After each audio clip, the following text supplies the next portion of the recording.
I'd like to call the Cortez City Council regular meeting for Tuesday, July 14th, 2026 to order, and if you would all join me in the Pledge of Allegiance. I pledge allegiance to the flag of the United States of America and to the republic for which it stands, one nation, under God, indivisible, with liberty and justice for all. Could I have roll call?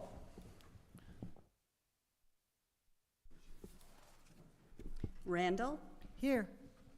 Osborne, Here. West, Here. Lewis, Here. Swope, Here. Wolf, Here. Sproul. Here. Approval of the agenda. Mr. Mayor, I move that council approve the agenda as presented for July 14th, 2026. I second. Motion made by Lewis, approved by Wolf.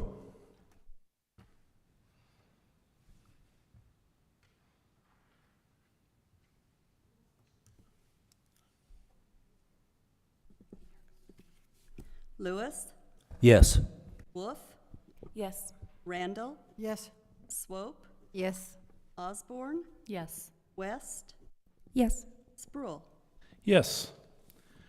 Before we move to our official agenda tonight, I would like to address the heartbreaking news from our neighbors across western Colorado. On Saturday, June 27th, 3 brave members of the Hill Attack firefighting crew made the ultimate sacrifice while fighting the fast-moving wildfires near Grand Junction. We honor and remember crew members Emily Barker, Nick Hutcherson, and Sydney Watson. Additionally, we mourn the loss of pilot Nicholas Dell, who tragically lost his life on Sunday, July 12th, 2026, while flying in support of containment efforts at the Gold Mountain fire near Ouray.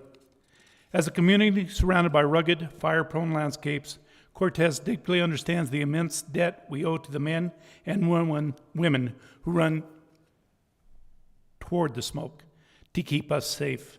When our community in western Colorado grieves, we all grieve. I ask that we now hold a moment of silence to honor the memory of Emily Baker, Nick Hutcherson, Sydney Watson, and Nicholas Dell. Let us also use this time to pray for the recovery of their injured brothers and sisters and to send to our collective strength to the families, friends, and agencies they've left behind.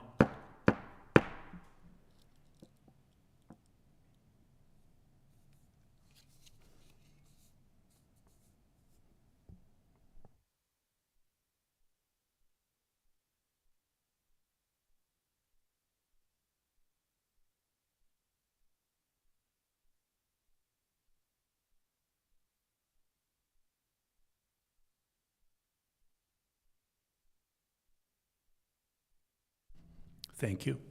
Let's move on to item number 2, our consent agenda. The listing under consent agenda is a group of items to be acted upon with a single motion and vote. This agenda is designed to expedite the handling of limited routine matters by City Council. Either the public or a council member may request that an item be removed from the consent agenda at that time prior to council vote. The mayor, myself, will ask if the citizen or council members wishes to have any specific item removed from the consent agenda for discussion. Any members of the public? Any council member? The consent agenda, 2A, approval of the meeting minutes from June 9th, 2026. B, approval of the expenditure list for July 14th, 2026. C, approval of a renewal of a hotel and restaurant liquor license and outdoor dining license agreement for Blondie's Trophy Room, LLC DBA Blondie's Trophy Room, located at 45 East Main Street, Cortez. D, approval of renewal of a fermented malt beverage and wine liquor license from Dillon Companies, LLC, DBA, City Market. Number 8, located at 508 East Main, Cortez, Colorado. Item number E, approval of renewal of a hotel and restaurant liquor license for Cashman, LLC, DBA, Lots of Pasta and That's a Pasta, located at 925 South Broadway in Cortez. Item F, approval of a renewal of a tavern liquor license for Cortez Elks Lodge, 1789, DBA Cortez Elks, 1789, located at 2100 North Dolores Road in Cortez. G, approval of renewal of a retail marijuana store, retail marijuana cultivation facility for THA Corporation, DBA The Herbal Alternative. H, approval of a renewal application for a retail liquor store license for 718 Cortez, DBA Liquid Assets, located at 718 East Main Street, Cortez. I, approval of a special event permit to Fundamental Needs Incorporated to host a special event on July 31st, 2026 from 1 p.m. to 8 p.m. at 209 West Main Street in Cortez. J, approval of the festival permit to Jody Jarling, DBA Zoo Gallery, to host a festival fundraiser called Wags and Wine on September 5th, 2026 from 1 p.m. to 5 p.m. at Montezuma Park, Cortez. K, approval of a hotel and restaurant liquor license for La Casita D. Cortez, LLC, DBA La Casita D. Cortez, located at 332 East Main Street in Cortez. L, approval of fermented malt beverage and wine liquor license for Western Refining Retail Incorporated, DBA Speedway, number 9499, located at 921 East Main Street in Cortez. M, approval of a fermented malt beverage and wine liquor license for Good to Go Stores, LLC, DBA Good to Go, located at 717 South Broadway, Cortez.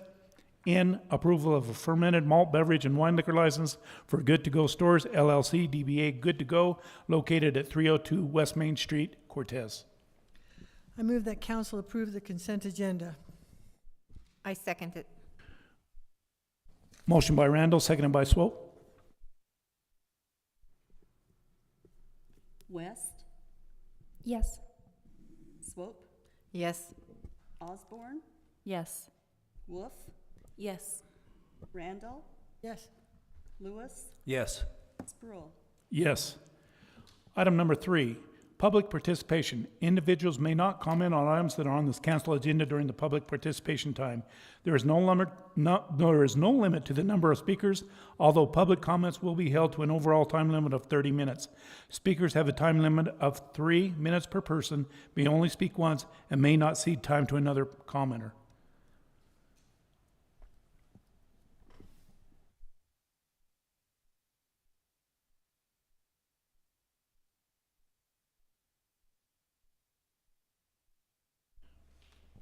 We'd like to invite Susan Knitz to the speaker. There should be a green light on that taller post there. It is now. Thank you. Good evening, Susan Chemnitz, 511 South Cedar Street. I would like to pray. Our Heavenly Father, hear my prayers, guide this council in all its decisions, and inspire them to do what's right. Open their eyes to their duty to all citizens to do what is right for our community, so we all prosper. Remind them of their oath of office and the greater oath to uphold the Constitution. Help them see and meet the needs of the citizens they were elected to represent, not the fleeting needs of tourists. Remind them that they are in service to the community and not some glorified overseers. Please help them work on the city's aging infrastructure. Thank you, council members, for stepping up to serve, because I know I'd like to, but can't. And it's a lot of work, so I really appreciate that you guys do this. In Jesus' name, amen. I would also like to thank Creighton Wright and the Parks and Recreation Department for replacing the very tattered flag up at Gear Natural area, because I was up there right before the 4th and it looked really bad, and now it's at half staff and it looks good. So thank you for doing that. Thank you, council. Thank you, Susan. We love to see your face in the audience. Now we'd like to ask or welcome is it Carol Heity? Is that correct? Heity. If you would come up to this microphone.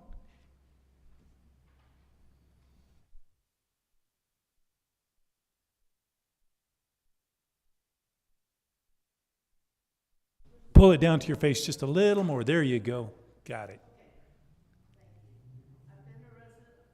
For 54 years. A few weeks ago, I brought here to the City Hall copies of A Common Endeavor, Realizing the Promise of America, to each one of you. I hope that this may be of assistance to each of you as we work together to harness the power of unity and diversity to create peace and prosperity for this whole area and for the world.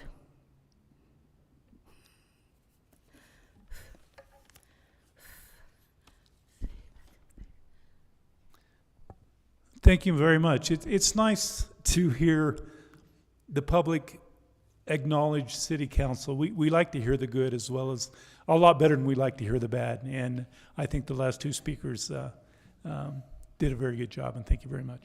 Okay, we'll move on. Is there anybody else in the audience who would like to address the council? Okay, we're going to go to item number 4, presentations. We have none. Public hearings. 5A, a new hotel and restaurant liquor license for Pitchers on Main LLC. Council will consider an application for a new hotel and restaurant liquor license for Pitchers on Main LLC, located at 9 West Main Street, Cortez. And who's our presenter going to be for that? Danielle's not here. Yeah, Daniel Wells is remotely appearing. Hi, Danielle. Can you hear us okay? Can you hear us okay? Yes. Can you hear me? We hear you now. We have Danielle on our Zoom call. So if you could go ahead and tell us all about the new hotel and restaurant liquor license for Pitchers on Main. Thank you, Mayor. This application is for a new hotel and restaurant liquor license for Pitchers on Main LLC, located at 9 West Main Street, Cortez. This business is owned by Paul Adams and Paul Beckler. The application was filed on May 18th, and it is complete with all the materials and fees that were required. For a new license, state law directs council to look at 3 things: the reasonable requirements of the neighborhood, the desires of the residents, and whether the applicants are of good character. The applicants have shown that they're entitled to the possession of the premises at 9 West Main Street, and selling liquor at this location doesn't violate any of the city's zoning, building, or fire codes, and the property is not within 500 feet of any school. The hearing was also properly noticed, posted at the property on June 4th, and published in the Journal on June 24th. Looking back over the past 2 years, the city has not denied any liquor license on these, on the grounds that existing outlets have already met the neighborhood's needs. And in fact, there was a previous liquor license at the same property, but that license has expired, so it was not eligible for a transfer of a license. When council set this public hearing, it set the neighborhood as the city limits, and the applicants, as well as the Cortez PD, have submitted enough petition signatures to show they've met the needs and the desires of the neighborhood and of its adult residents. For the character, the background investigations through CBI came back with nothing to report. Nothing turned up that puts the applicant's character as an issue for this evening. The applicants were sent the letter of findings that was included in the packet and will have the opportunity to speak tonight if they wish to do so. Chief Knuckles is also here tonight and will present the police department's report for the applicants, the location, and the petitions. Based on everything presented, staff recommends that council approve this new hotel and restaurant liquor license for Pitchers on Main LLC. I'm happy to answer any questions either before or after Chief Knuckles' report or throughout the rest of the evening if you need. Prior to Chief Knuckles, I would like to say this is a quasi-judicial hearing. The council is sitting as the local liquor licensing authority. For a new license, state law directs council to determine the reasonable requirements of the neighborhood, the desires of the adult inhabitants, and whether the applicants are of good character. Does anybody have any questions from, she's still here? No? Okay, Chief? Okay, I'm going to read this. Hang on, you need to be sworn in. That's Chief. what I was, okay, good. Please raise your right hand. I had to cut him off. Do you swear or affirm that the testimony you are about to give in this matter will be the truth, the whole truth, and nothing but the truth? I do. Thank you. Please state your name and title for the record. Vernon Knuckles, Chief of Police, Cortez Police Department. Okay, I'm going to read this verbatim for the record.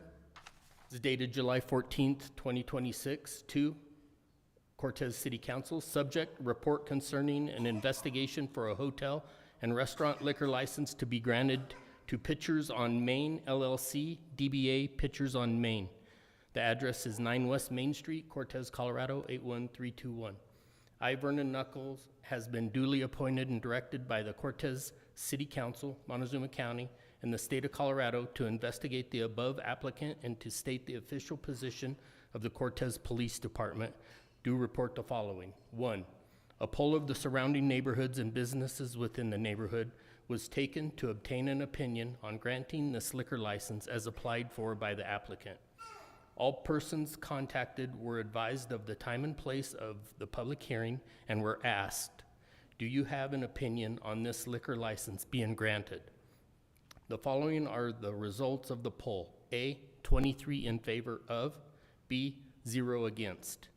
2, fingerprints for both Mr. Adams and Mr. Beckler were submitted to the Colorado Bureau of Investigation, and their individual background checks have come back with no areas of concern. 3, location complies with Colorado Liquor Code rules and regulation. The location does not create any known public safety issues or endanger public health. Signed by me, Vernon Knuckles, Chief of Police, Cortez Police Department. Thank you, Chief Knuckles. Are there any questions from council? Thank you. I will now give the applicants, Mr. Adams and Mr. Beckler, on their representative, the opportunity to be heard regarding this application if they'd like to speak.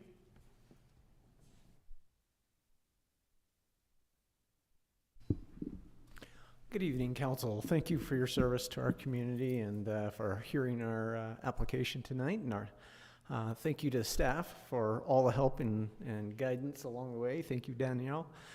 We're excited to create a new space in the community that provides a gathering, a location for people to connect and hang out and find, a new identity with others. And we want a place that is inclusive and where people feel recognized and welcome.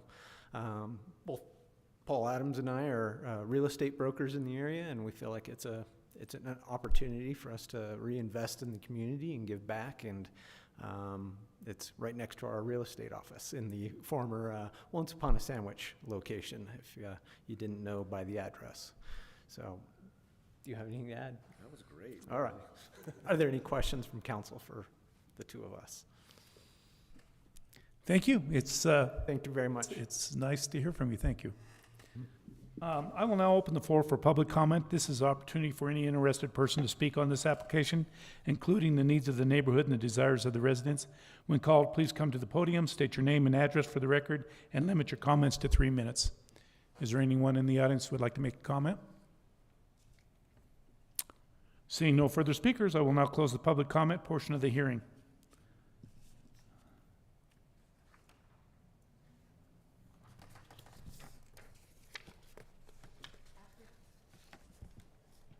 After considering the reasonable requirements of the neighborhood, the desires of the adult inhabitants, the necessity of any restrictions on the license, the good character of the applicants, and in compliance with all the provisions of Colorado Revised Statute 44-3-301, I move that council approve a new hotel and restaurant liquor license for Pictures on Main LLC located at 9 West Main Street, Cortez.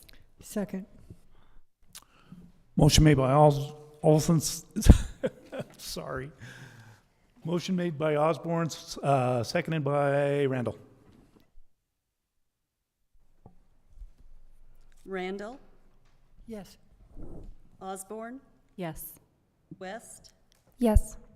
Lewis, Yes. Swope, Yes. Wolf, Yes. Spruill. Yes.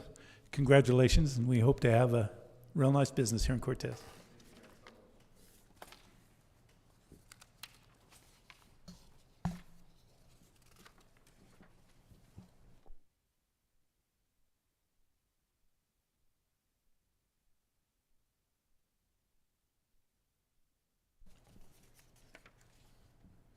We're going to move on to item number 5B, renewal of a tavern liquor license for Sierra LLC DBA Patron.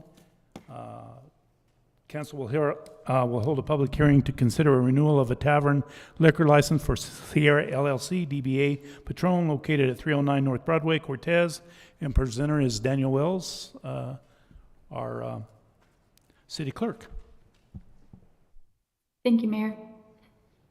This is a new renewal application for the tavern liquor license held by Sierra's LLC, doing business as Patron located at 309 North Broadway.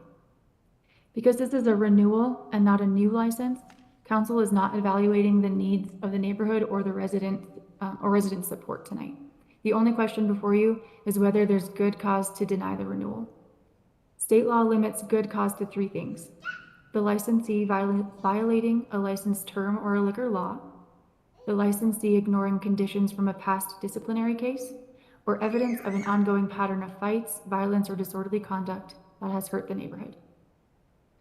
Patron filed its renewal application on June 3rd, one day before its license was set to expire, so it has been authorized to keep operating while this review has been pending. The application itself is complete and all the fees have been paid. As part of the renewal review, the clerk's office worked with the police department, the finance department, and the building department, and we sent the licensee a letter of findings on July 1st. This hearing was properly noticed and posted at the premises on June 24th and published in the Journal on July 1st. The licensee was notified of all these findings by letter and email on July 1st and will also be given the opportunity to respond and present evidence tonight if they wish. The first issue that I'd like to mention is the tax delinquency. Patron was not current on its city sales tax, and this has been a recurring problem. Finance discovered back in June of 2025 that Patron had never opened a city sales tax account and hadn't filed or paid anything for roughly its first 6 months in the business. The finance department agreed to forego an audit of that period if Patron came into compliance moving forward, and made clear that no further leniency would be given. The owner then promised to catch up in December of 2025 and again in May of this year, when the application for renewal was filed and when the public hearing was posted and noticed, the sales tax was still outstanding. However, as noted in the addendum on July 7th, the full past due balance of $12,681.81 has been paid by the applicant. So there's no longer an outstanding sales tax as of this time. Just for your awareness, the Colorado Department of Revenue has reported that Patron is also behind on its sales tax and has defaulted on its own payment plan with the state. If there's any further questions, I believe Finance Director Randy Bailey is in the audience and he can answer some more details concerning that if there's any questions from council on that matter. The second issue I'd like to bring up is the calls for service that this establishment has received over the last year. The police department reports a total of 53 calls for service at Patron, 10 of which led to formal case reports. That reflects a recurring police presence at the location, and Chief Knuckles is also here and can speak to the nature of those calls in a moment.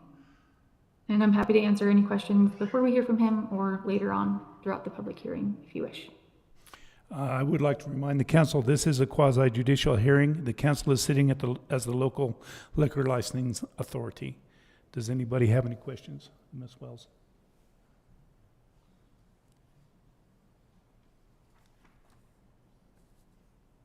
We have no questions. I think we need to proceed with Chief Knuckles.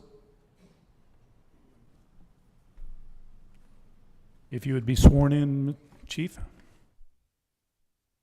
Chief Attorney tells me you're still under oath, so you're good. Okay? Still under oath. Still under oath. Still under oath. I conducted a calls for service data analysis on Patrons. And to be fair, I also looked at the calls for service for a similar establishment within the city limits as a comparison. The numbers that I pulled out of CAD are a little bit different than from, I pulled out 47 numbers from our CAD report, and I think the city clerk reported 52. So there's a little bit of a discrepancy between what I pulled and I think what was reported to her. But based on the calls for service data and the conversations I've had with our code enforcement, or we have an officer that does marijuana compliance and alcohol compliance, and all of their checks have been good at Patrons. He said there hasn't been any issues as far as the compliance side. So based on the conversations with him and the calls for service, I don't find a pattern that would lead me to recommend against a renewal. The call volume is slightly higher compared to the other establishment that I looked into, which would merely warrant us a little bit of, pay a little more attention to what's going on, I think. But the data doesn't reflect the type or frequency of incidents that would, from a law enforcement standpoint, rise to the level of concern needed to recommend against renewal. And if council is interested, I do have a breakdown of those, of Patrons and the other one, of kind of what the numbers of calls were and what the offenses were, assault, yeah, et cetera, if you're interested. But Does anybody have any questions of Chief Knuckles? Do they have, or have they ever had security at their establishment that you're aware of? I believe they employ, what you would call a bouncer, I believe, but I cannot. I'm not sure that if they have security or not. I can't answer definitively. Any other questions? Thank you. Thank you. I will now give the applicant or applicant's representative the opportunity to be heard regarding the renewal application and the findings presented tonight. If you will state your name and your role in the business for the record, please.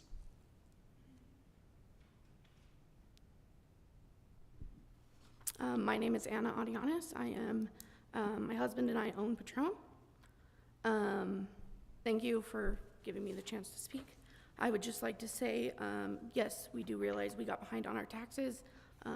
Life throws, fastballs at you, and you got to roll with it. Like Danielle did say, we did catch up on the city ones. The state, we have made some payments toward it as well. We are not completely caught up, but by the end of the week, we should be. We've only been doing this for 2 years. We're really working towards doing better, and we will. We just got set up on a system called Davo that works with our point of sale system, and it saves our taxes for us. So instead of it going into our bank and then having the chance to use it if something comes up, we don't have that option anymore. So it saves it for us, and then it pays it as well. So this should never happen again. We don't have the option to anyways. We do employ bouncers. We have 2 bouncers, so we do have security there.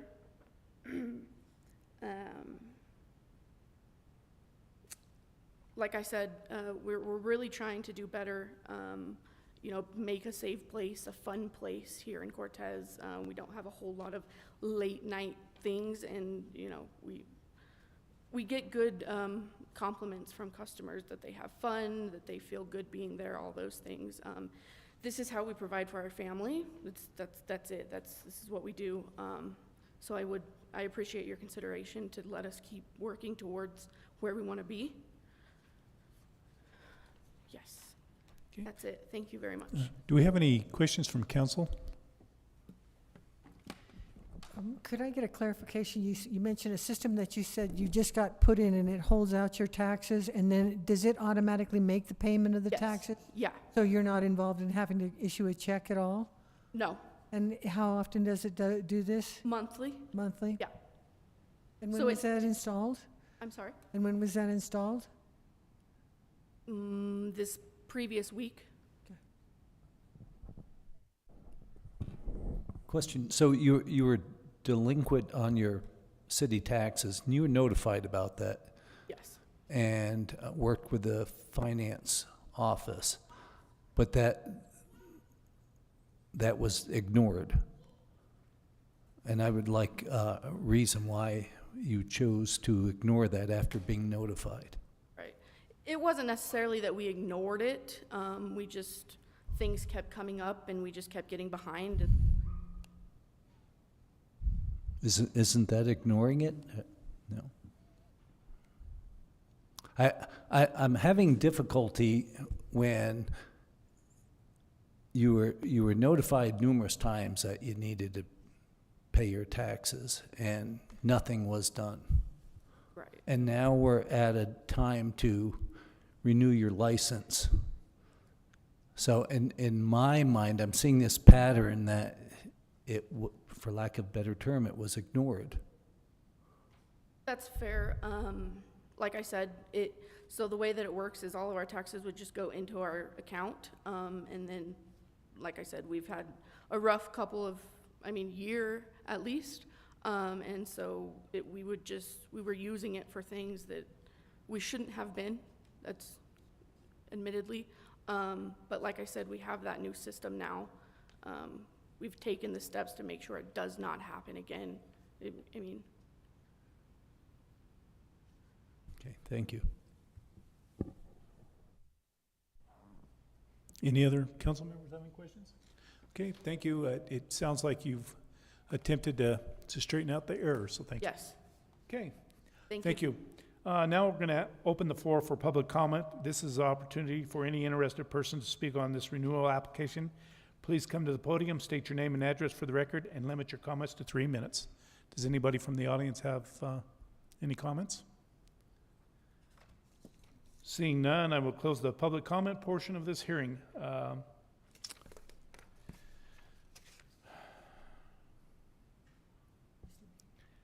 Seeing there's no further business, I will now close the public hearing on the renewal of the tavern liquor license for Sierra's LLC DBA Patron. The matter is now before the council for deliberation and action. At this time, I will entertain a motion. Council's options are to approve the renewal, deny the renewal for good cause, continue the hearing for further information, or continue the hearing subject to specific condition. Before I close it, I will have a question for the city attorney. Is there a possibility for probation, a time to make sure that the taxes are paid, is there a probation that can be enacted? I believe they're now current on their city taxes, which is what the city is responsible for collecting. As I understand it, they still owe the state, and the state has independent authority to take action on their license if the state chooses to do so. So I'm not sure any kind of a probationary period. We don't have in our code the ability to issue like a conditional license. So either be an approval or a denial or a continuation for additional information. And since they did file their application prior to the expiration of the license, they're still operating, and they would be able to still operate until council ultimately votes on the application, which could be tonight, or if you choose to continue it for some reason, then they would continue to operate until you vote. Thank you. Could I ask the finance department to step to the podium and for a question? Thank you, sir. One of our options is continuing our hearing with specific under specific conditions, such as completing an audit, filing any delinquent returns, and paying all taxes, penalties, and interest owed before final action is taken. It sounds as if their taxes to the city have been paid up in full at this point. Is that correct? I need to swear in. No. Okay. Sorry, I just wanted to make Okay. sure I asked that. So what we know right now is they've made full payment on balance due, and we're monitoring. We haven't heard anything from the bank as to there's any problems with those payments. So at this time, they would appear to be caught up. I will be the first to admit I know very little about the system they're talking about, so I've made myself a note, and I'm going to go research that and understand how that interface works. But at this time, to the best of our knowledge, they are current. About how long, in your opinion, would an audit take for them to complete? An audit that you had recommended at one point in time? I think if we were going to pursue an audit, it would take us a bit of time to, we should be able to complete an audit within 6 weeks. Would we, and they would have to pay for that? Is that, they would have to have an independent person pay them to do it, or would we perform the audit? I would advocate for using an external third-party provider at their expense. And then, as far as penalties and interest, do we have a system in place for penalties for for payments which they have made at this point that did not include any penalties, correct? It did include penalties and interest. The first 6 months we waived it for the first payment, and then once the history started to, or the decommitment, I should say, started to mount, then we started implementing fees and penalties. Okay. Thank you for your. Sure. Yep. Well, we went a little bit off. We closed it, we opened it, we closed it. So now we're going to close it once more unless somebody has something. Okay. Mr. Bailey, can you explain what the city has already done? It sounds like you alluded to 6 months of work with this group. Sorry to call you back. Make you run. Sorry, can you ask the question again? Yeah. What has the city already done with this case? You alluded to 6 months of work. Yeah, so at 6 months, we discovered that they had actually not even applied and gotten a sales and use tax license, which opens their accounts, et cetera, and starts the payment and submission process. So at that time, we reached out to them, we talked with them, they made some arrangements to get current, once in December, and then I think once again in May or March, I believe. Both those times, they did not fulfill those commitments, and so we continued to pursue collections and reach out to them and contact them, et cetera. And it wasn't until recently when the renewal came up that they stepped up their processes for becoming current. They mentioned potentially a bank loan and those types of things. And then just recently, I believe it was last week or the week before, they actually then made full payment. And so that's one of the reasons why, in terms of this short term, we're monitoring the bank to make sure the check clears and all those kinds of things. But again, so far they are current. We haven't heard anything from the banks, so we have no reason to believe that there's anything wrong with the payment they've provided at this time. Thank you.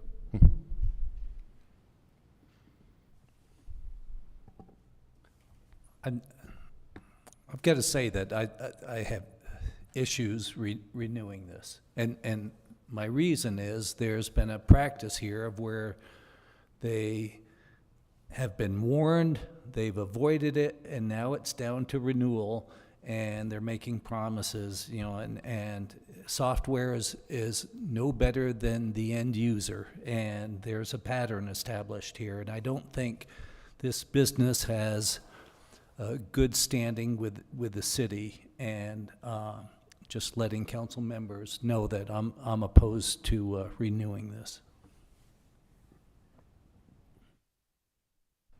It's open for discussion if any council member wants to add anything.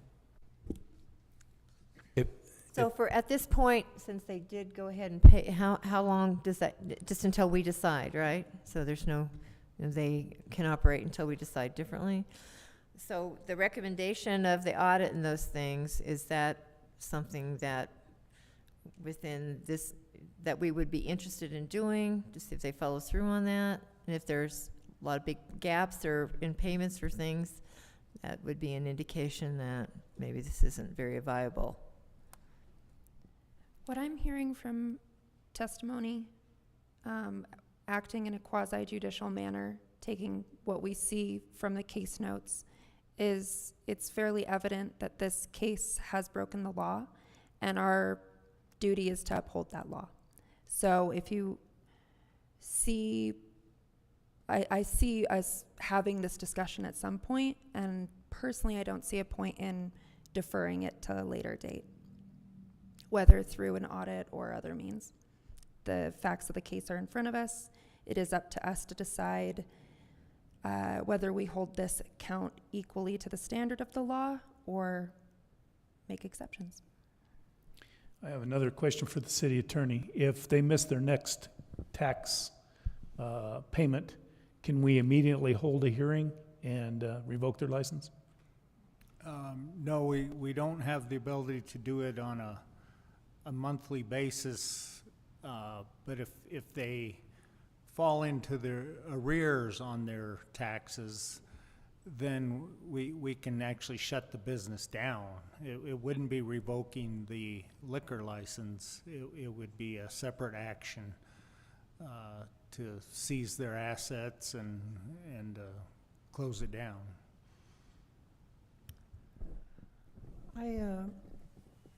I'm trying to find some soft landing spot here for both the council and for the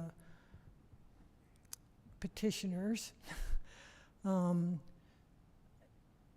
It appears to me, and please correct me if I'm wrong, but it appears to me that we have the option of letting them continue in business as they're doing now for an X amount of time until they meet some conditions.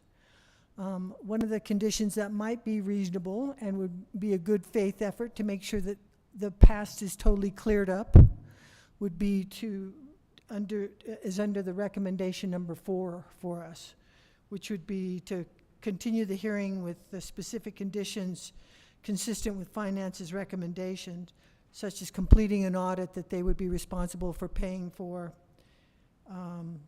I don't think filing delinquent returns is an issue with us at this point in time, not with us anyway. But, and they paid all the taxes and penalties and interest on, but it would be predominantly having them complete audit to our finance department specifications and then coming back before us in 6 weeks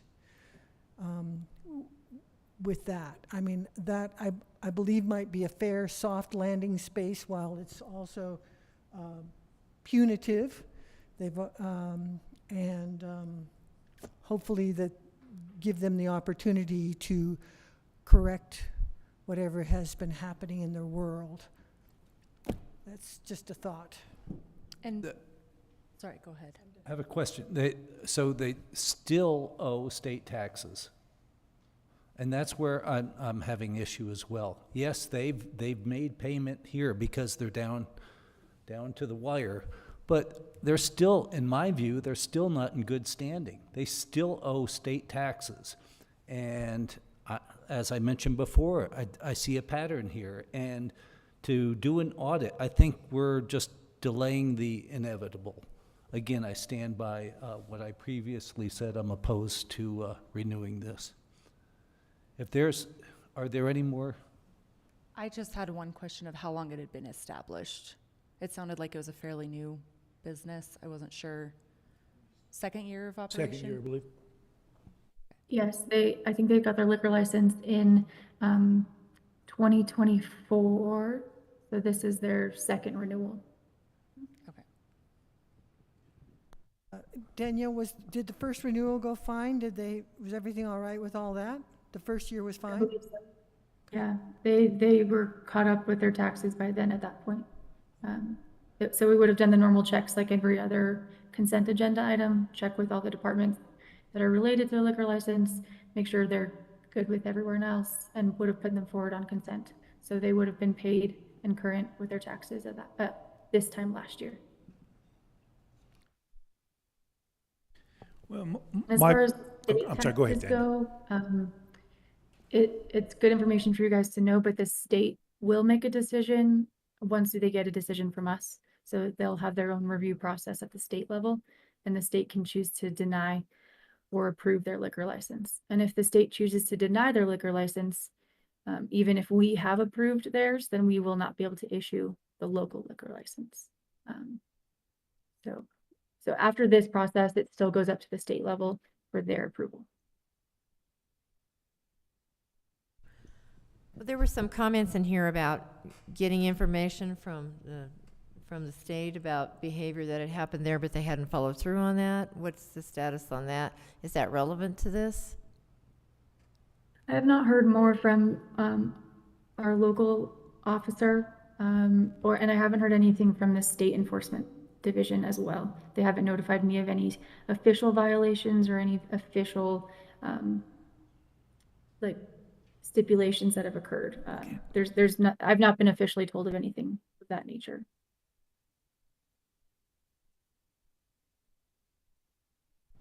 Well, I would like to make a motion. Are we at that point? And we can see how that motion goes or whatever? I think we're ready. Does anybody have any more comments? Yeah, we're ready for a motion. I'm sorry, it's been closed already, so. Go ahead. So I make a motion to continue the hearing with the specific condition of having the applicants complete the audit to the specifications of our finance department within 6 weeks' time. And before any final action is taken.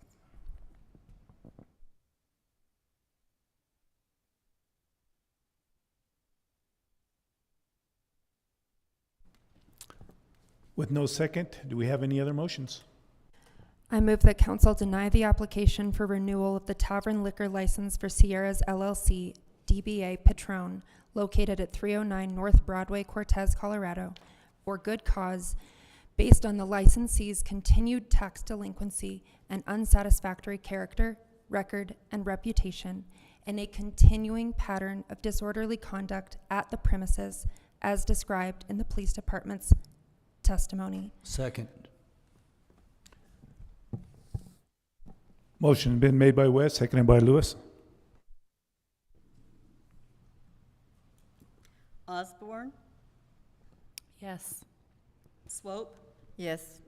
Lewis, Yes. Yes.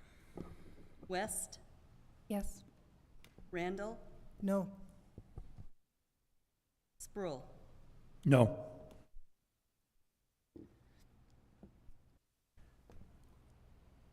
The yeses carry, so it's going to be denied.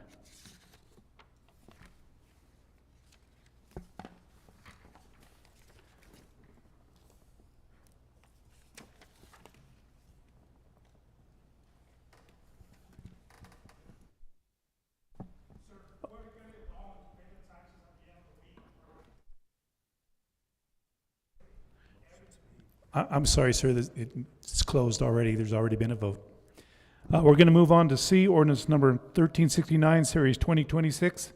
Council will consider on second and final reading ordinance to amend the city code to implement charter changes as a result of the April 7th, 2026 municipal election. Our presenter is Patrick Coleman, our city attorney. Thank you, Mr. Mayor. If you'll recall, one of the important issues that we addressed when we chose to put charter amendments on the ballot was that to avoid a situation like occurred with the tax change at the rec center, council was pretty adamant that we come up with ordinances to amend the code to ensure that we comply with the wishes of the voters to the extent there are any code changes that are required as a result of the charter amendments. We found two code requirements. One involves the payment for the council members. If you'll recall, the previous charter required that the mayor be paid $500 and the other council members be paid $400. And that provision was removed from the charter, and the new charter states that any compensation for council shall be done by ordinance from time to time. So council can approve an increase in compensation which would only become effective upon the seating of a new council.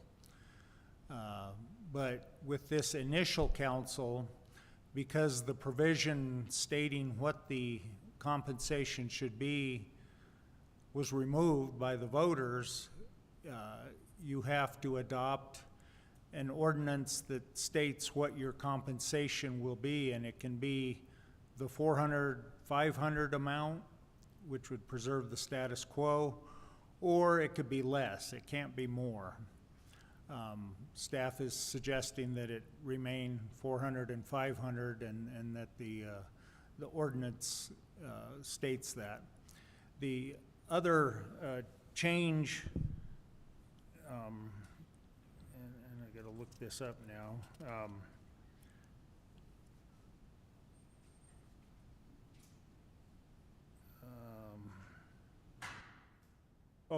It's regarding the location of meetings.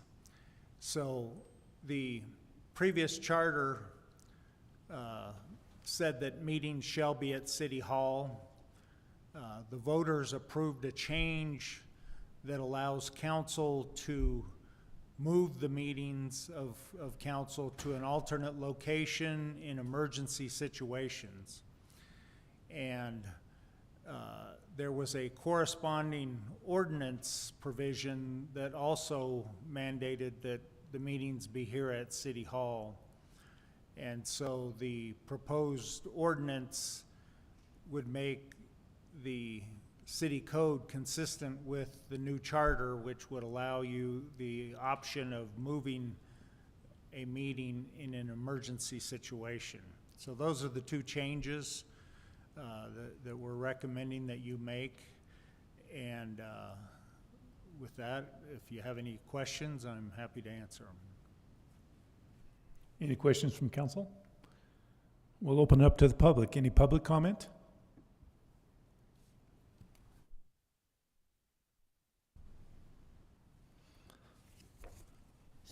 Seeing that there's no more comments, I think this is pretty straightforward. It's just making sure that we're in compliance with what the voters voted for. So I move that City Council approve on second and final reading ordinance number 1369, Series 2026, an ordinance amending the Cortez City Code to implement certain charter amendments approved by the voters on April 7th, 2026, as described in the ordinance. I second. Motion made by Lewis, seconded by Swope. Lewis, Yes. Wolf, Yes. Randall, Yes. Osborne, Yes. Swope, Yes. West, Yes. Sproul. Yes. We'll move on to item number 6, which is unfinished business. We have none. Item number 7 is new business. 7A, CDOT Aeronautics Grant Resolution, South Apron Expansion Project. The grant resolution for the state of Colorado CDOT pertaining to the South Apron Expansion Project for the airport. Our presenter is Kyle Sloan, our airport director. All right, good evening, Mr. Mayor, City Council. The 2026 South Apron Expansion Project is a large airfield project for in the federal, state, and local airport capital improvement 23. The design, engineering, and environmental elements of the planning have been completed, with the next phase being construction. The award for the construction contract has already been approved by City Council back in mid-April of this year. Funds for this project include Airport Improvement Program, CDOT Aeronautics, and local match. While there is a separate federal grant resolution already signed, the state is asking us to sign its resolution before the end of July so that they can program the funding into their system. Federal and state grant resolutions are legally binding documents. They're generally approved by a city council or an advisory board, which ensures compliance with Airport Improvement Program grant assurances. The fiscal impact, as outlined in the attached grant resolution, calls for a total project funding of $1,740,220, with 95% covered by the federal share, 2.5% state match, and 2.5% local match. The state apportionment is $43,505, with a local match of $43,507. Total federal funds are estimated at $1,653,208. Staff recommends that council approve the grant resolution and authorize the mayor to sign it for submittal to CDOT Aeronautics. And any questions? Council have any questions?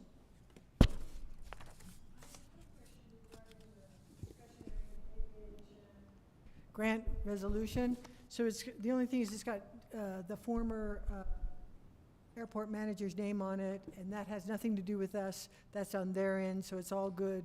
Correct. Absolutely. Thank you.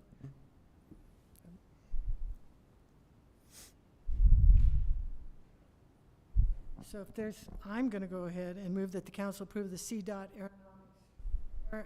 Aeronautics grant resolution for the state apportionment of the South Apron expansion project and authorize the mayor to sign the resolution on behalf of the city. Second. Motion made by Randall, seconded by Osborne. Wolf, Yes. Osborne, Yes. West, Yes. Randall, Yes. Lewis, Yes. Swope, Yes. Sproul. Yes. Moving on to item number 7B, consideration of approval and acceptance of a competitive formal quote to replace the airport leach field. Council will consider awarding the 2026 airport leach field replacement project to Ramco Developments LLC and authorizing the city manager to negotiate and sign a contract and all related documents with the company on behalf of the city. Our presenter is Kyle Sloan, Airport Director. Thank you, Mr. Mayor, City Council. In March 2026, the septic system at the airport began experiencing problems, which affected the terminal building and prompted complaints that toilets were not flushing properly and wastewater was bubbling up. As an initial corrective measure, the septic tank serving the terminal was pumped. Approximately 1 month later, similar issues reoccurred in the sinks and toilets, indicating that the underlying problem had not yet been resolved. The septic tank has now been pumped 3 times to keep up with the failed leach field. The distribution box has also been pumped several times to help alleviate backup to the septic tank. Staff estimates that the septic system, which served both the airport terminal and fixed base operations building, was installed in 1978 and has exceeded its serviceable life. Following the reoccurring failures in the septic system serving the airport terminal and the FBO, further investigations were conducted. Inspections and excavation of the distribution box and leach field showed that the leach field had deteriorated beyond its serviceable life and required replacement. This conclusion was supported by airport and service center personnel, an outside septic inspector, and the contract engineer for the service center, who evaluated the septic tank, the leach field, and also the current soil conditions. Accordingly, city staff assembled a request for quotes for the 2026 airport leach field replacement project. A list of septic system installers was obtained from the Montezuma County Health Department, and the RFQ was emailed to them on May 28th of this year. Quotes were due on June 15th this year, and 4 companies submitted quotes. Staff evaluated the quotes on June 16th using a scoring matrix established for the procurement. Each quote was reviewed and scored based on the evaluation criteria identified in the solicitation. The bid amounts and scores are listed below, and their ranking matrix is attached for reference. Companies were as follows: Daniel Concrete at $56,470, Lazy K Bobcat Services LLC $47,551, Mark Martinez at $81,000, Ramco Development at $47,375. Due to the unexpected failure of the septic system and the need for an immediate replacement, existing capital appropriations within the 2026 airport budget will be reallocated to fund the project. Airport staff anticipates that this reallocation will not have a significant or long-term impact on airport operations or planned capital activities. Expenses for repair and replacement of the leach field will be charged to the airport capital project account. Based on the result of the evaluation, Ramco Development LLC received the highest overall score and is recommended for contract award at its bid price of $47,375. And open the questions. We certainly need this, there's no doubt about it. My question is, did you say we had an outside evaluator come and look at it to see that we needed a new septic system? We have a contracted engineer with the service center, and he came and he just did a very thorough evaluation. Okay, was he paid extra to do that? Extra, I don't know if he was paid extra, but he was paid what he was fine. Yes. Okay. Okay. So we knew that it was a failed system, but yet we paid somebody to come and tell us it was a failed system. Well, there was more a part with that evaluation to see what exactly was wrong. Just because we first thought it was the septic tank, and we realized, oh, maybe it's more than that. So he thoroughly evaluated and made sure that, okay, it is the leach field. We don't have to replace the septic tank. And that was the main. Thank you. That's exactly what I wanted to hear. Okay. I was hoping to hear. Thank you. Okay. Yes. Yeah, Mayor and Council, I mean, they were very thorough with this. We tried everything to do interim to, we fix something and just make it last longer. And the more we got into it, the worse it is, and we need to replace it. Yeah, and I don't disagree with that at all. It's just that I don't want us spending money on some expert to tell us what we already know. Oh, no, that wasn't the case. We didn't know, or we wouldn't have gone. Okay. Kyle, where's the leach field located? Is it to the west of? It is. It's west. If you know where the Beacon Tower is, across that county road, that's the leach field. Okay. And there's still room for the new leach field, and that's where it will be placed. And you mentioned you're going to reallocate funds, but do you have a line item or line items established where you're going to pull that money from yet?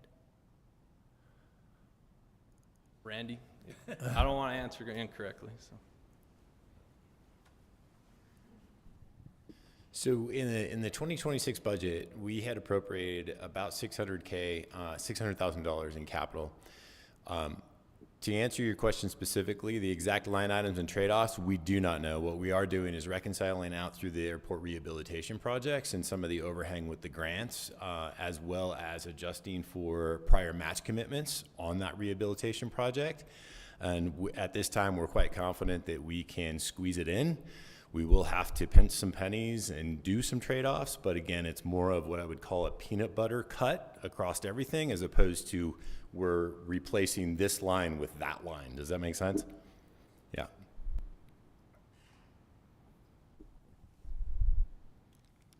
I don't think we have any more questions from council. Thank you, guys.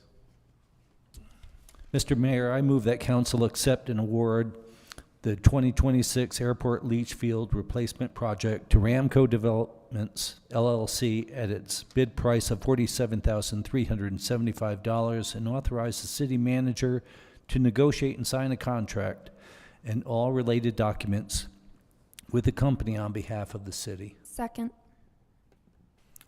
Motion made by Lewis, seconded by West. West. West, Yes. Swope, Yes. Osborne, Yes. Wolf, Yes. Randall, Yes. Lewis, Yes. Sproul, Yes. Moving on to item number 7C.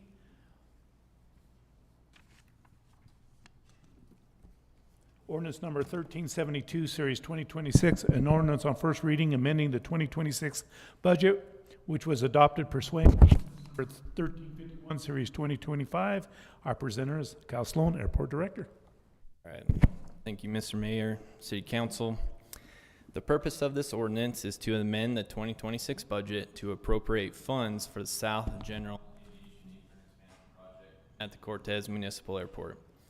The city has been approved for the FAA Airport Improvement Program grant awards, along with CDOT Aeronautics matching funds and a local match, which together will fully fund the construction phase of this previously approved project. Adoption of this ordinance is necessary to recognize these revenues in the airport fund and to authorize the corresponding expenditures so the budget accurately reflects the project funding. This ordinance adjusts the airport funding to align with the 2026 budget with current project funding and expenditure needs for the apron expansion. Adoption on first reading will advance the ordinance to second reading and public hearing for final approval. Now, would you guys like me to go over the fiscal impact, though I read it just before with the memorandum? No, I don't think so. I think Okay. we heard it just before, so. Understood. Staff recommends that council approve this ordinance on first reading and to amend the 2026 budget and to appropriate funds in the airport fund for the South General Aviation Apron Expansion Project and set the ordinance for second reading and public hearing on July 28th, 2026. Council have any questions? Thank you. I move that council approve on first reading ordinance number 1372, Series 2026, an ordinance approving a budget amendment and appropriation for the South General Aviation Apron Expansion Project and set the second reading and public hearing for July 28th, 2026. Second. Motion made by Osborne, seconded by Lewis. Osborne, Yes. Swope, Yes. Wolf, Yes. Lewis, Yes. West, Yes. Randall, Yes. Sproul. Yes. Moving on to item number 7D, City AI Policy Adoption. Council will consider approving the Artificial Intelligence AI policy, which will govern the use of AI within city operations. Our presenter is our IT Director, Jay Rower. Good evening, Mr. Mayor and Council. Before you is our AI policy. This has been sent around to all of leadership and had a robust review by everybody. Chief Knuckles reviewed the specific criminal justice information systems addendum. And of course, Mr. Coleman reviewed the entire thing for legal. And hopefully, you don't have too many questions about it. Please think of this as a living document. As employees who use AI tools get a better understanding of them and the tools themselves evolve, then we also have the state legislature, which has a history of changing the goalposts of legislation. They introduced a Senate bill in '24, which was delayed until February 26th and then delayed again until June 30th of this year. In the meantime, they also passed a bill this year that kind of superseded the whole thing and changed it all up. And I guess my point is that as AI evolves, expect more legislation which might cause a change in our AI policy.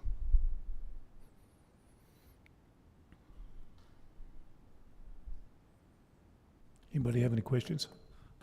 No questions, just a few comments. This is all new territory for us, Jay, and appreciate you getting this going. But as I've been involved in various policies in my previous employment, I saw that this policy covers all the major components: scope and definition, purpose, objectives, what's acceptable and prohibited uses, what training and reporting, et cetera. So I think you and all of staff getting involved in this did a great job, and I'm glad to hear you say this is a document that's going to always be changing. I think the more usage we get from this, the more policies that are going to follow with that. So if council has no comments, I'll make a motion to, I move that council approve the artificial intelligence AI policy for the city of Cortez as presented. I second. Motion made by Lewis, seconded by Swope. Randall, Yes. Osborne, Yes. Wolf, Yes. West, Yes. Lewis, Yes. Swope, Yes. Sproul. Yes. We'll move on to item number 7E, 2026 Parks and Recreation Master Plan bid selection. Award the 2026 Parks and Recreation Master Plan to Kimley Horn and Associates Incorporated in the amount of $193,000 and authorize Parks and Recreation directors to approve project expenses up to $213,000. Our presenter is Creighton Wright, Director of Parks and Recreation. Good evening, Mr. Mayor, members of the council. I am here today to talk about the Parks and Rec Master Plan. I will go through a brief history on where we're at from a planning perspective, go through purpose and priorities and a little bit on the scope, go through the process we went through, and then ultimately make a recommendation on a selection. I view this as pivotal in our Parks and Rec system moving forward. I would classify where the system is kind of pre-2020 in a bit of a growth and development phase. And since 2020, we've been very much in a repair and addressing urgent issues.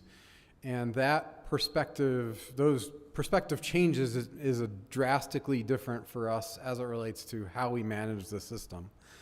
So as we've moved forward with the developing of a scope and ultimately interviewing and recommending a consultant, that shift has been at the top of mind for staff.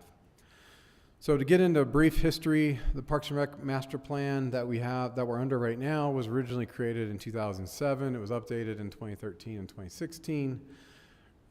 Kind of as I've alluded to, the demographics, the community has changed drastically since 2020, and we need to update to ensure that we're addressing and meeting the needs of our community, which includes all those that we serve, primarily city residents, but we do serve a bit of county residents and even some broader regional folks. We created a scope initially about this time last year. We started it, finished it off, worked with General Services to create a request for proposal. That was advertised in the early part of this year. And the purpose, the intent of this master plan is to provide a comprehensive community center view of a long-term plan for the next 10 years that would create a system that was sustainable and realistic for us to implement. There are two main things as we've developed this scope and that I expect that we're going to move forward with this plan and then also into the future. I call them two tenets in the council memo. The first one is that it's community-based. We really want to hear from the community. I expect that we'll have two-way communication, that we will share information and education about the system and our status and gain back feedback and perspectives from the community that will ultimately help us to put the plan in place that the community really supports. The second item is that the plan has to be implementable. It's got to be realistic. It's got to be fundable or funded. In short, it can't sit on a shelf. I don't want to go through this amount of time and effort and not be able to implement it. So it is key that we both get the needs and have, I would expect, some difficult conversations with the community about what that vision is that we're aiming towards, and then draft the plan and the action items around it.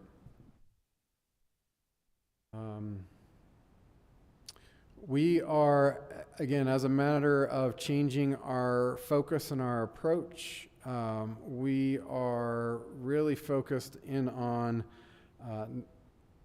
taking care of what we have, looking at our system and identifying how we can maintain that, sustain it, and within moderation, improve it based on recommendations we have. But I expect that any improvements or additions will have quite a bit of scrutiny, and we'll have to figure out long-term how we're going to pay for that before we commit to it.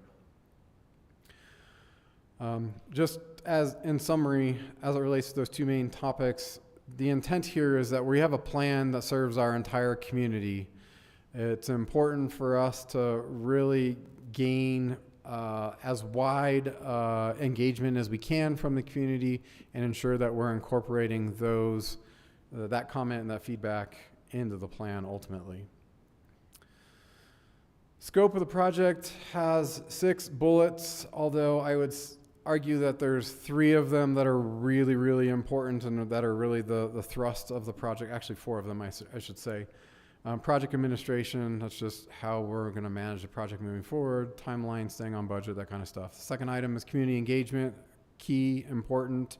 It'll run through the other 3 elements of the scope, which are inventory and assessment, issue identification. So after we do inventory and assessment, the consultant will identify gaps, issues, concerns, infrastructure issues that will then start becoming issues that we will then bring up and start talking about with the community.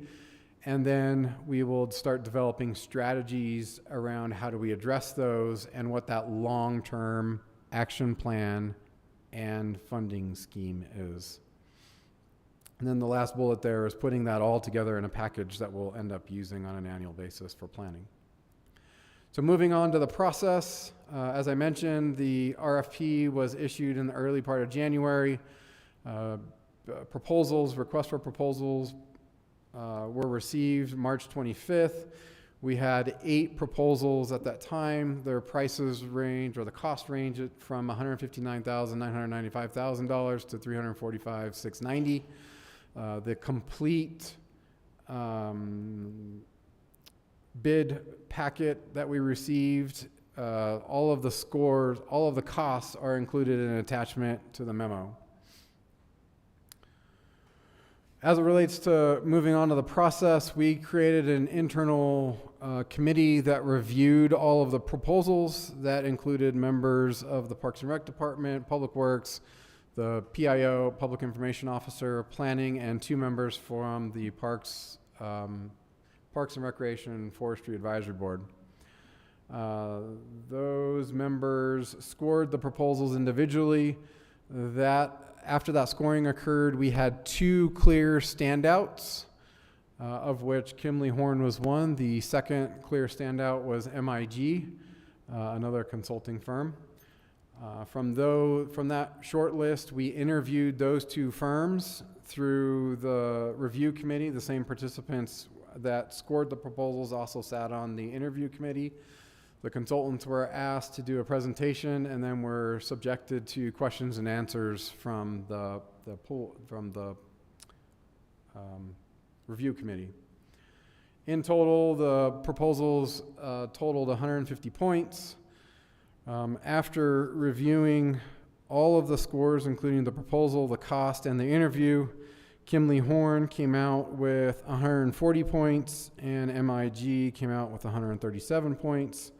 We had one last round of question and answers that we had with both consultants, of which we asked clarifying questions that the review committee had proposed or had suggested that we follow up on. Namely, The issues that we namely went over was any gaps from their proposal to our initial scope, and talk through how those gaps were filled or if they were included in the proposal, of which both firms said that the gaps were filled. The other items that we discussed was a request to lengthen the project schedule to 12 months and whether or not there was an impact to the engagement process, and neither firm said that there were. So I went over our top firm was Kimley Horn based on the scoring. The reasons that we chose Kimley Horn, or their scores came out higher, was their general overall project philosophy.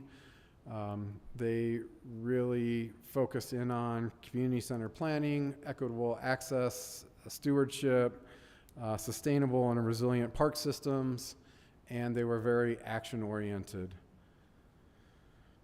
We ultimately did reference checks, and the reference checks came out very good for Kimley Horn, for both firms, but Kimley Horn especially. The other notable item that was encouraging to us is their project management time. The project manager that will be assigned to this project will have 70% of her time dedicated to this project. The other firm's project manager was 30%. That was very encouraging for us from the perspective of consistency and continuity. One of the comments that was made as a part of the interview is that the project manager will see everything that is sent to us, which, as I've gone through projects like this before, that's not always the case. We get it from subs, or we get it from a lower level staff, and it hasn't been vetted necessarily through the project manager, and they have committed to doing that voluntarily. We didn't ask that question. They volunteered it.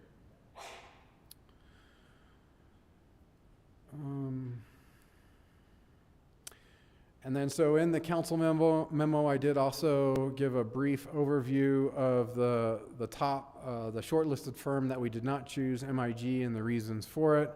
I'm not going to spend a lot of time on it, other than to say that Kimley Horn's proposal pricing was a little bit higher, but their interview was very impressive throughout. From the funding perspective, this project was always expected to be a 2-year project. We budgeted funding in this 2026 fiscal year at $100,000, being split between the Conservation Trust Fund and the Rec Center Enterprise Fund. And we were expecting to request funding for 2027 to finish off the project. Should funding not be authorized in 2027, we will cut the project off at the $100,000 that we have already budgeted. I will pause there. Oh, actually, I'll just share with council the recommendation, and that is council award the 2026 Parks and Rec Master Plan to Kimley Horn and Associates, Inc. in the amount of $193,000, authorizing the Parks and Rec Director to approve project-related expenses up to $213,000, effectively creating a $20,000 contingency, and authorize the city manager to negotiate, sign, and execute a contract. And I will stop there and offer council the opportunity to ask any questions you may have.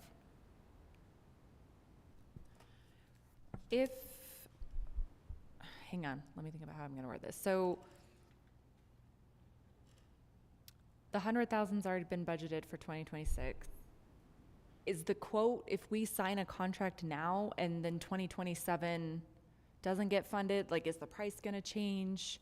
If we sign the contract not knowing about 2027, will it lock in the price? Mr. Mayor, Councilmember Osborne, our attorney has a phrase that he puts in virtually every multi-year contract that says, should the appropriations from council not continue into the next year, the project will end and cease at that point. So that phrase will remain. So we are under contract with that exception in the event that the funding isn't allocated in 27. I don't know if that answers my question, sorry. So they're waiting on us. They got us bids now.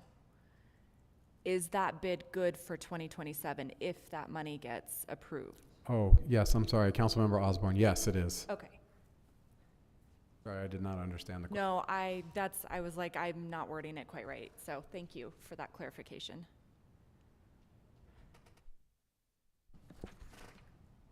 Mr. Wright. Thanks for sharing some time with me earlier on this. And so the RFP specifically says in there that the priorities or the deficiencies in our system or the issues in our system will be prioritized based on what they physically are and based on community input also? Yes, correct. Okay, so there's two factors that come into how the priorities are determined. And the second question I have is regarding the priorities. This also, the RFP also had in it how much the anticipated cost would be of upgrades, and so that would be included in this specifically. Yeah, Mr. Mayor, Councilmember Randall, yes, that is correct. We have asked them to give us a complete assessment of the system, which identifies both our deficiencies, physical, as well as what it would take to make the improvements necessary to bring it up to expected standard. So yes. So I might make one minor modification onto the priorities item that you were just discussing. The other thing that I think is really important, again, as it relates to an implementable plan, is that the expectation is that they are going to match our priorities also based on our funding that we have available. So if there is limited funding and we don't have money available, then the amount of projects, priorities, expectations moving forward for 10 years is going to be relatively small. And we are going to have to come up with strategies that address deficiencies in our system that may not be as tied to, like, the expectation is, the solution is that we are going to renovate and replace our infrastructure. The fact is, the funding might not be available to that. So should that be the case, the expectation is that they're going to work us through a strategy with the community that says, okay, we don't have the funding available to, I don't know, let's hypothetically pick one of our amenities. We can't keep it going. So how do we address this? Do we start taking stuff offline as a strategy? So I just wanted to clarify that I think there's and I'd love this to be the case, that we have the funding for all of our priorities. I'm a little unsure that we're actually in that place. So it might be more deep than just identifying priorities and good luck, here you go. It'll also take that funding into consideration as well. Thanks. So I have a little bit of a concern. There's like a $54,000 difference between number 1 and number 2 choices as far as the contracts are concerned. That's a big difference.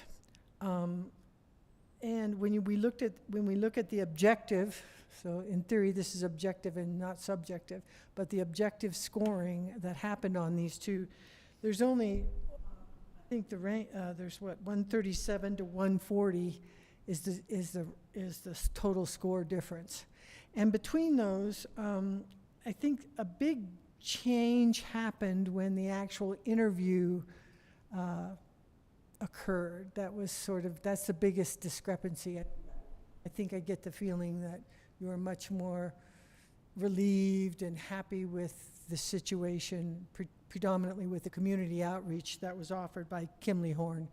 That and the project oversight that the main person in the organization was going to spend 70% of her time on this versus 40% on the other one or something. Right. So I have a hard time. $54,000 is $54,000. And this is for someone to come in. This is the way I look at it. This is like someone coming into my house and telling me what I've got to change and what I've got to fix and what I've got to upgrade. So it's kind of like, to me, this is like this is a fringe benefit of a interior decorator with a little bit of some construction worker help telling me what this is going to cost me. So can you justify this $54,000, particularly for public outreach? Because I believe our job is public outreach. So can you share with the council how this is going to justify that $54,000? Yeah, so, Mr. Mayor, Councilmember Randall, I think it's a good point that you bring up, and as much as I'm trying not to get into number two, I'm going to get into number two here. So the proposal provided by MIG, I mentioned in the council memo was bare bones and streamlined. One of the biggest things that they did not include in their proposal purposely was any staff time at any community engagement. The expectation was that they were going to provide us as staff as resources, and we are completely and totally responsible for going out to the community, getting the engagement, getting the feedback, and submitting it back to the firm to respond to. I feel like there's a significant disconnect, and it's hard to ensure that the end product is consistent with the community's perspectives, which is one of our guiding facets. I really want this to be community oriented, and if I don't have a member of the consulting team that is going to the community, hearing what the community is having to say, being able to engage with the community, I really struggle that's going to be, and to your point, that is a bit of our responsibility, but that is putting all of the responsibility on us. And from a capacity perspective, I just don't know that we as staff could do that much of a lift. Essentially, that is leading to Jenny and I doing all of the community outreach for this project. And I do expect that Jenny in the next year, the assistant director, will be spending 40 to 50% of her time managing this project. I do not expect her to be at every single outreach and engagement opportunity. And collecting that feedback, compiling that feedback, and sending it back to a consultant that we're paying, as you mentioned, $160,000 for. It's impossible to know the future. How much money is this going to save us? Mr. Mayor, I don't know that it would necessarily save us money. I think what it'll do is it will give us a better quality, more community representative plan.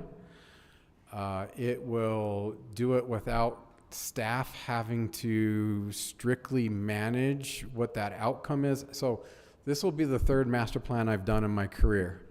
The second one I did was somewhat similar to the case that Councilmember Randall is suggesting or asking about MIG. And what I ended up having to do with that plan is after it was submitted to me, I had to go back and rewrite it all. And it was partially because it was disconnected from the community, but the other part of it was we chose a low bid and we got, frankly, a canned proposal or canned master plan from another community that did not represent our community. We ended up, anyways, I'm not getting into that other project, but it ends up, I don't want to have to fix something we're paying someone a lot of money to do. And I have a bit of confidence that I won't have to do that with Kimley Horn. I'm a little concerned about the number 2 firm. I got you. I still haven't heard what I want to hear. And that is, how much is it going to cost us? How much are we going to get out of this? What are we going to receive? You've told us what we're going to receive. I want to know if the city of Cortez, I already know this answer. I'm just asking you because I want the public. The reason we spend this enormous amount of money, and it is a lot of money for some expert to come in and tell us what we need. But you've covered the bases. They're only going to tell us what we need that we can afford. And why are we doing that? Mr. Mayor, I think it goes back to one of the main tenets is that I want this to be a plan that we can actually implement for the community, that I can tell the community what this plan is going to be and then be able to exercise or implement it over the next 10 years. Why am I doing this? I think in the end of the day, I want to provide a Parks and Rec system that addresses our community's needs. And the first thing I need to do is know what those needs are. And right now I don't know that I have a firm grasp on it. I have a pretty good guess, but we really need to be talking to the community to understand that, and then take all that information and data that we receive through this process and have a conversation with the community that's delivering them a plan that they're supportive of, that they want Cortez Parks and Rec to become. I threw you a hardball. I think you just hit a home run. That's what I was looking for. I want the community to know why you're spending this much money. You know, we could take that and buy a light for the softball complex. One light. But, yes. Yeah. But thank you. Does council have any more questions?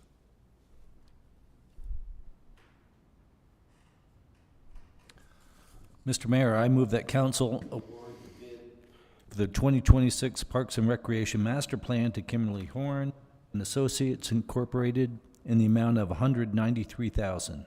Authorize the Parks and Rec Director to approve project expenses up to $113,000, dependent upon official budget appropriations during the 2 fiscal years, and authorize the city manager to negotiate, sign, and execute a contract.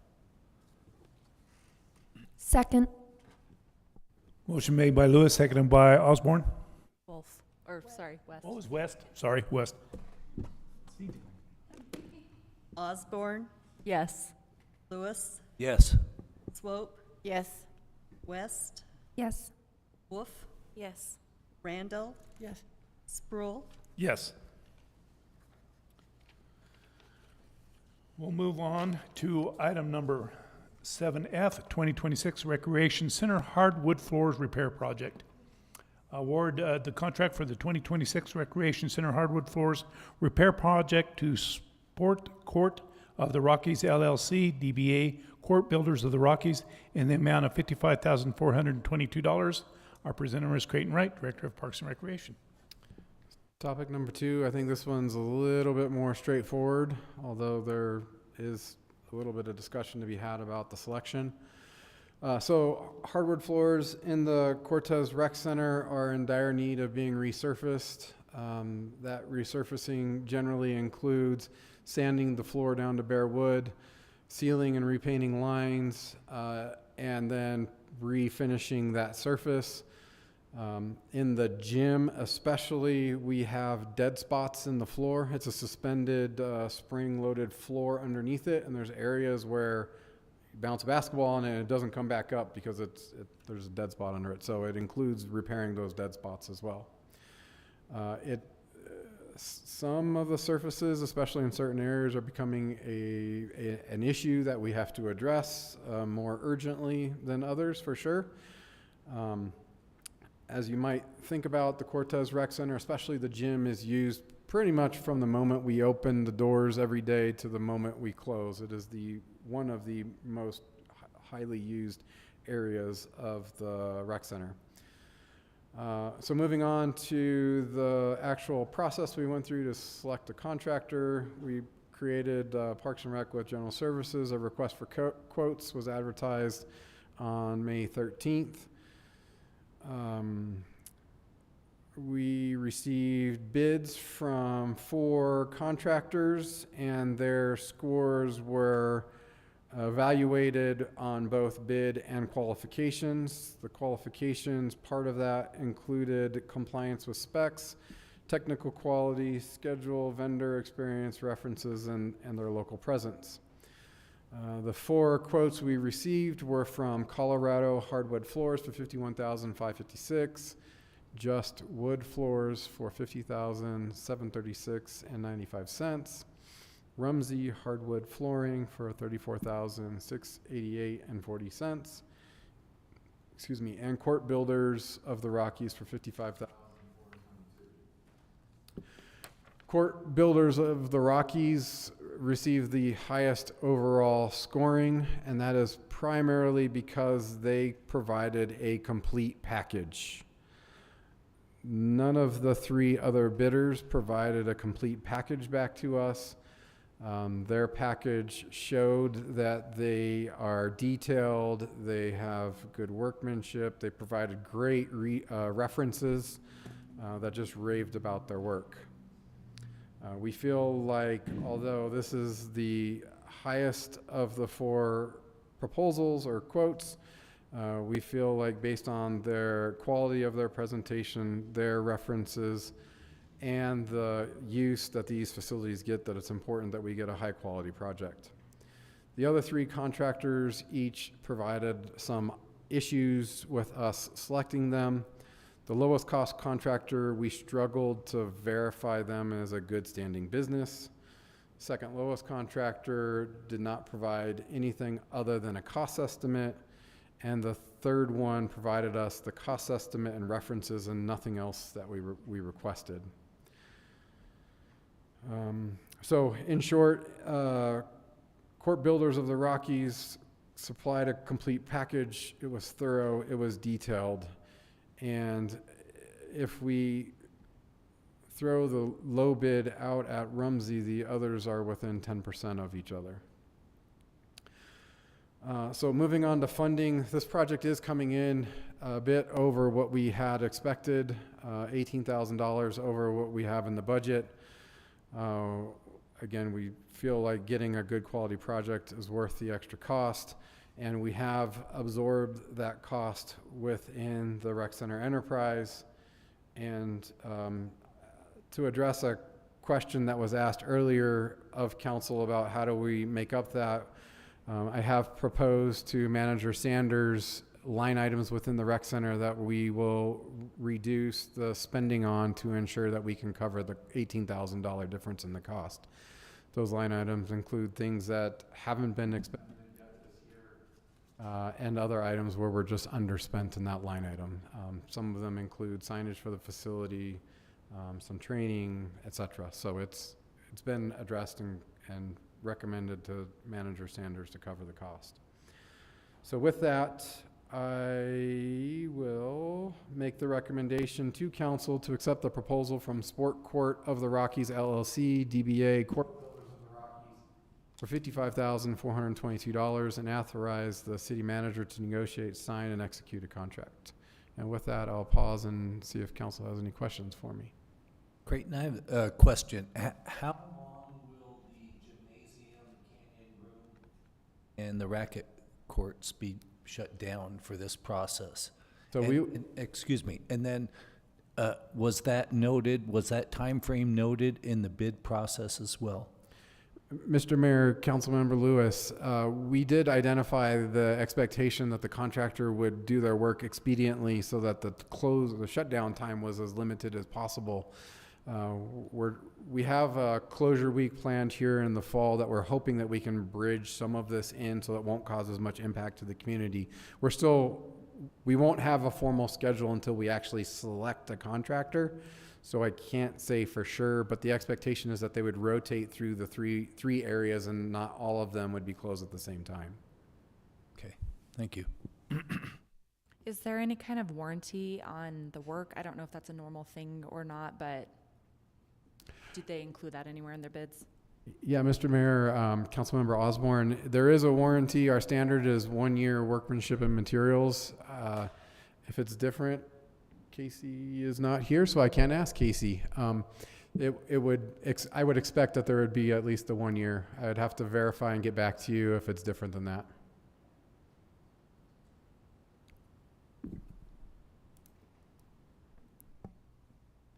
Thank you, Creighton. Appreciate it. Yes. I move the council accept the proposal from Sport Court of the Rockies LLC, doing business as Court Builders of the Rockies, for $55,422 and authorize the city manager to negotiate, sign, and execute a contract. Second. Motion by Osborne, seconded by Wolf. West, Yes. Swope, Yes. Lewis, Yes. Osborne, Yes. Randall, Yes. Wolf, Yes. Sproul. Yes. Moving on to item number 7G, ordinance number 1370, series 2026, an ordinance that amends ordinance 1364, series 2026, creating the Airport Advisory Committee, amendment to section 3-15, ordinance 1364, series 2026, qualifications of committee members. Presenter is Drew Sanders, city manager. Yeah, good evening, Mayor and Council. So as you'll recall, back in April, we passed the ordinance authorizing the creation of the Airport Advisory Committee. And at that time, there was some wording in there that said, quote, all committee members must be Montezuma County residents with at least 2 members residing within the city limits of Cortez and a maximum of 2 members residing with unincorporated Montezuma County. Well, that was really well intended. However, with the applicant pool that we got after several attempts, we only got like 1, maybe 2 people that lived in the city. Most people lived in the county. Therefore, it really is kind of shooting down our efforts. So coming back to you on first reading to change the reading of that to read, quote, all committee members must be Montezuma County residents with a preference for residents of the city of Cortez. That simple change will put us in line to be able to appoint committee members in a short and expedient manner. And with that, I recommend the council approve this on first reading.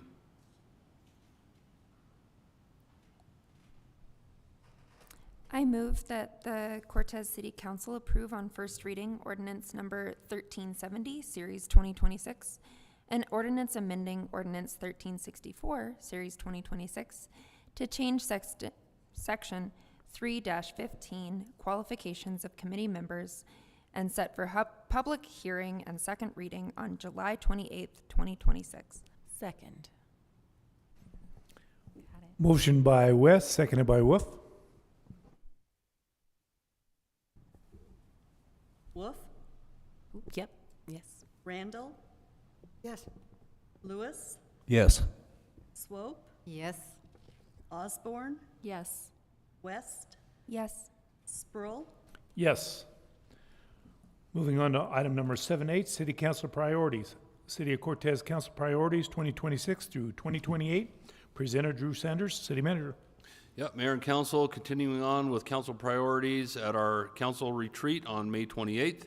Council reset some priorities that are based upon the current projected needs for the city for the foreseeable future and serve as guidelines on how we approach future operations. We keep intending these to last 3 to 5 fiscal years, but we can tend to get through them fairly quickly. We are very proud of that, but you know, we're going to set the 3 to 5 request again, and you know, if we beat it, under promise and over deliver, we're happy to do that.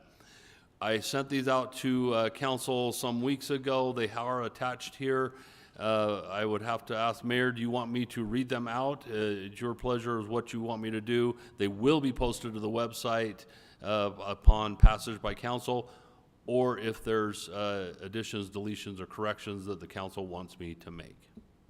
I think it's really important for the public to hear what our priorities are.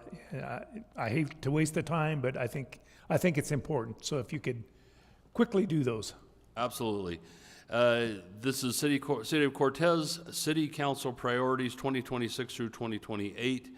The City of Cortez is dedicated to fostering a vibrant and resilient and well-governed community.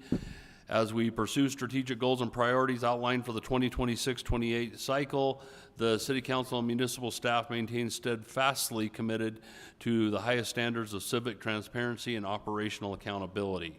By adopting industry best practices across our fiscal management, infrastructure development, and community partnerships, we ensure that every initiative is executed responsibly and in the best interest of our residents and businesses. These priorities serve as our roadmap to enhance our municipal services, invest in our workforce, and build a stronger foundation for the future of Cortez. The adopted goals and priorities reflected in this document are intended to be realistic, attainable milestones that are directed at some of the most pressing issues affecting our community and local government. City Council priorities. Commitment to workforce investment. The under bullet points are: cultivate a workplace built on trust, respect, and shared success. Position the city as an employer of choice within the community and beyond.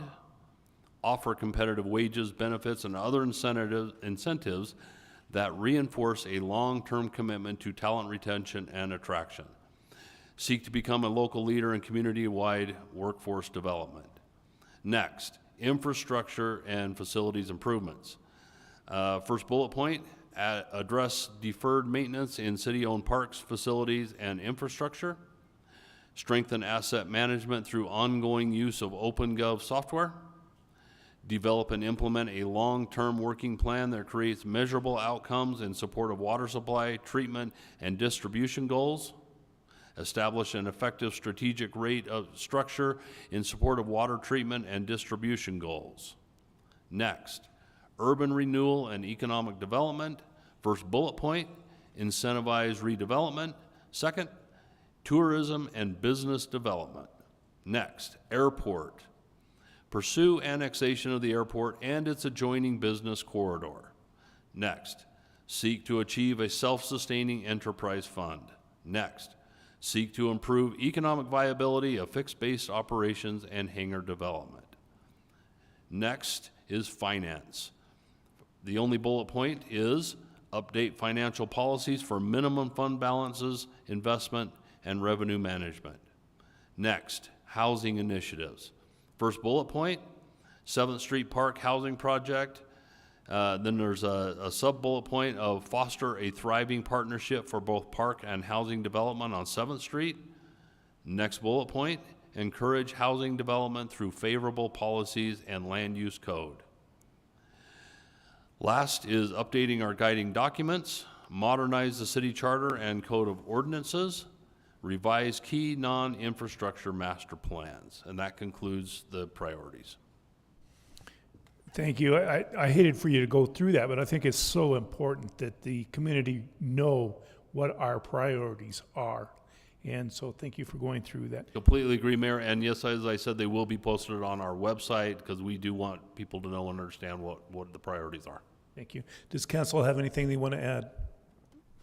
I just want to make one point. A lot of this is mission statements and ongoing ideas, but a lot of it I think should be tied to specific timelines. I mean, you just can't just say address deferred maintenance. I mean, I think that we, it's like when you showed us what the previous council had done, how much was done, and that kind of thing.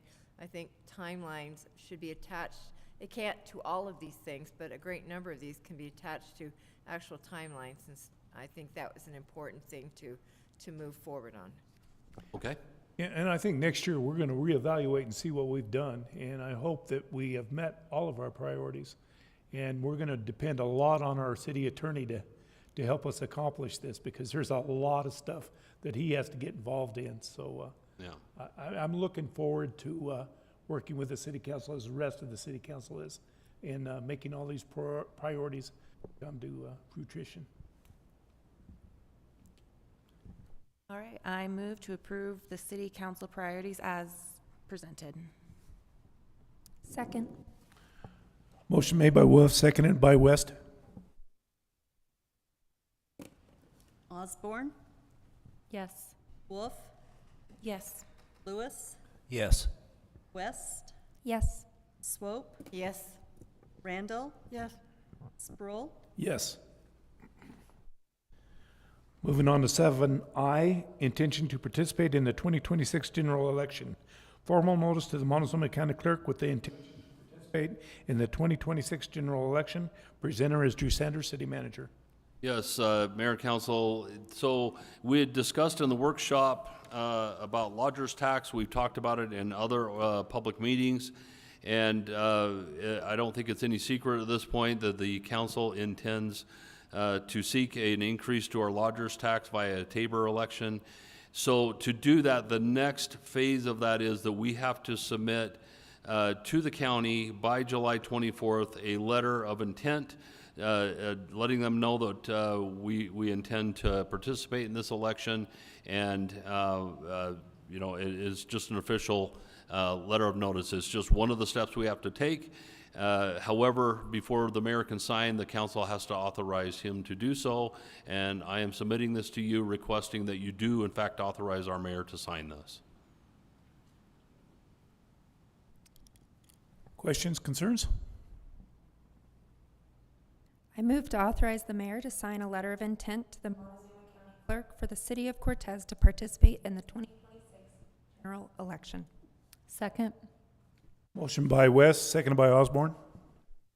Swope, Yes. Lewis, Yes. Osborne, Yes. Randall, Yes. West, Yes. Wolf, Yes. Sproul, Yes. Moving on to item 7J, prepared draft policy for agendizing city council proclamations.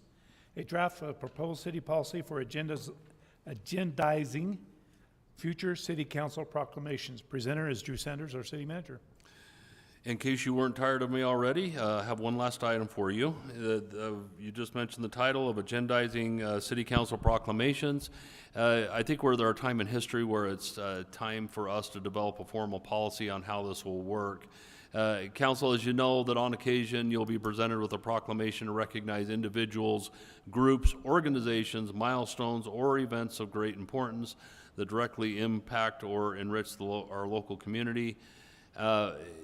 We do need to have a policy, it appears, that outlines a fair and reasonable process regarding how a proposed council proclamation is agendized. The clear policy could help or should help the organization avoid misunderstandings and act as a tool to establish a fair and transparent process for these matters.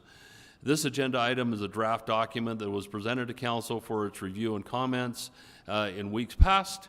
Formal actions taken at this time is hope that the council will look at this, discuss, and propose any drafts or amendments to the draft that I can bring back to you for formal adoption in a future meeting. Any questions from council? Okay, we don't require a motion on this, and we appreciate you working on it. Thank you. Do you have any input, council? Under prohibitions, we should probably put something about recognition or of politically based organizations. So I would think that would be something that we don't want to recognize. And then under the. Can we stop right there? So under prohibitions, you want to outlaw any sort of political party. Okay, so there is a bullet point in there that says partisan political party statements or political campaigns. Is that not sufficient? Or No, I'm talking about organizations. okay, I don't think we want to recognize any. okay, organizations. Yeah, we have campaigns, we have statements. Okay.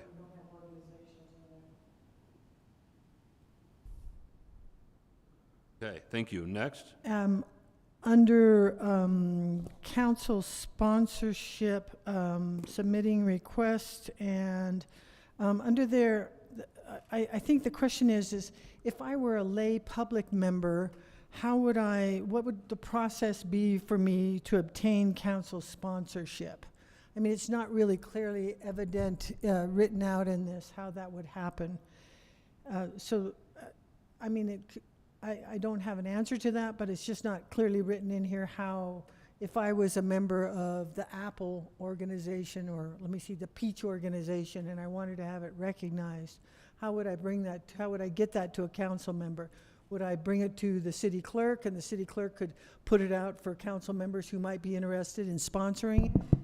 Or would I have to contact a city council member directly? So that would be my question on that one. Quickly on that, the answer is yes, all of it. We will take complaints, and we will take, information from the public on a napkin. So it doesn't matter how that is. If in a lot of cases, council members already know folks out there that want to do this. That's probably the easiest way. We can do it through the city clerk. We can, do it other ways. If it came through the city clerk, honestly, it would probably go to the mayor first through me, because he's my initial direct contact. But I'm just thinking we should probably have that written in here, how it would go about. Okay. So if it goes to the mayor, I'm fine with that. But it just needs to go somewhere. And then so I have one other point on your process here, when you're done with it, writing that down.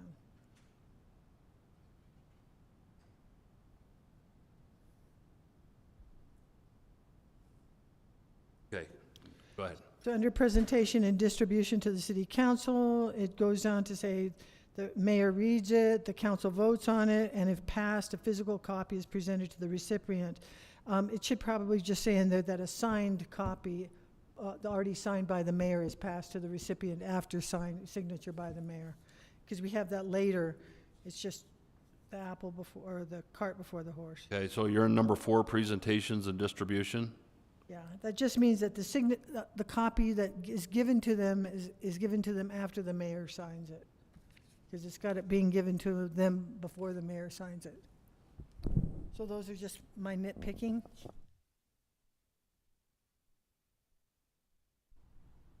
Okay, yeah, all right. I'm not familiar with what a political organization might be, so I did a quick Google search because I was like, I don't know what that would be. And agree with you on everything. My only concern is advocacy groups could fall under a political organization by definition. And with my former work in substance abuse, I know like advocacy groups come about for these specific reasons to advocate for underserved things. And I'm thinking like World Children's Day, the children likely would not advocate for themselves, but I do think it's important to honor some groups, like children, animals aren't going to advocate for themselves. Like Arbor Day is one that we wouldn't ever sign because the trees aren't going to speak up for themselves. So I am a little concerned with organizations. I think I understand what you're getting at. Like, we don't want Political anyone to like financially benefit from this, right? Like that doesn't make any sense. And we can put that in the policy, like financial gain, which I think it already is in the policy. Financial gain is not the intent Yeah, of this. like basically advertising and stuff for a company or something, private organization. Yes. I think when we were reviewing this, talking about it, you jogged my memory, and we specifically said partisan political party statements, because you can clearly identify who a party is, and a political campaign. Because necessarily any other proclamation is going to be political to some extent. and so if we say no political organizations, that would, as you say, that would include about any advocacy group. And I think that defeats the purpose of having a proclamation process. Agreed. So, yeah. I guess. I think the difference, I think your example of a tree advocacy group or a animal advocacy group is much different than, let's say, Make America Great Again, or something like that, because there's a clear political issue with that one. So is there better wording, Counselor, that you might suggest besides political? Well, I think the existing language should cover it. Obviously, if, anything can be political. If the cattlemen came in and said, we want you to honor National Cattlemen's Association Month or something, that they're a political group that's promoting agriculture and food production through confinement agriculture, and there are groups on the other side of the equation that said we shouldn't be eating animals at all, or we shouldn't be promoting confinement agriculture, and I think, but the council may want to honor the cattlemen, for instance, and that's just an example off the top of my head. But if it's an actual party or a campaign, which a campaign would be something that's on the ballot or is a political candidate that's running for office, we don't want to honor them or promote them. But I think the council should have discretion if they want to support, the one that's always thrown out there, Tree City, we want to plant more trees. Well, there are some groups that don't think we should be planting trees in a semi-arid desert, and so that becomes a political debate. Could you put, it's a guideline? Yeah, and It's a guideline. And you gotta have at least three of you would have to agree to it. And if it's truly a political thing, maybe you don't get three people to agree to it, but if you do, at least it's brought forth and the council can vote it down by a majority if I'm concerned that it's too political. But I don't think we can cover every instance, because anyway, just a thought. These are tricky because again, if your language is too precise, then you may never have any proclamations. If it's not precise enough, then you get into arguments and debates. So, Would it be all right to just put proclamation process guidelines? Because the guidelines, we can debate whether or not we like this proclamation or not. And if it's a guideline and it's not a set, it has to be this way, I think we have enough common sense amongst the city council members to realize when there's a political bias or something of that, so. That's my suggestion.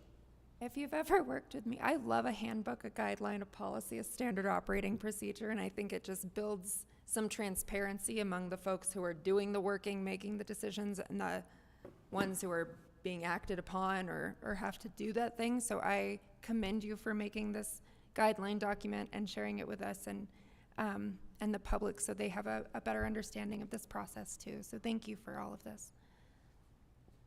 Yeah, you're welcome. I think I have my marching orders and I'll be back. You have your marching orders.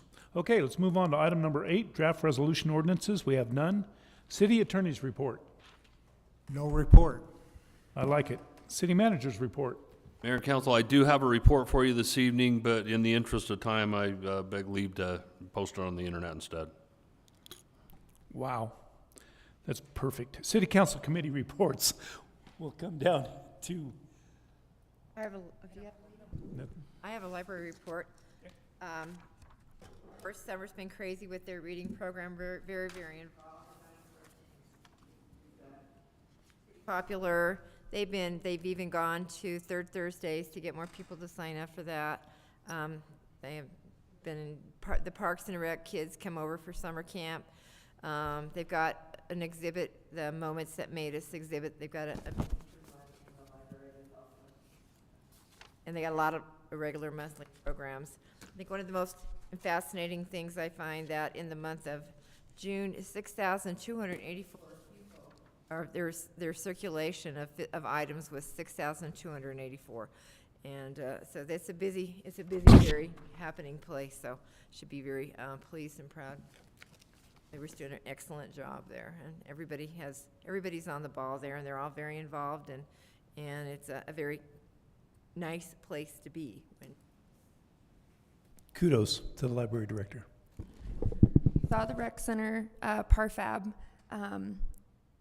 master plan is underway. They've been hard at work on that. So very excited that council passed that today. We also had a very windy Celtic fair, but very successful 4th of July that we all enjoyed. So Parfab's cooking along nicely.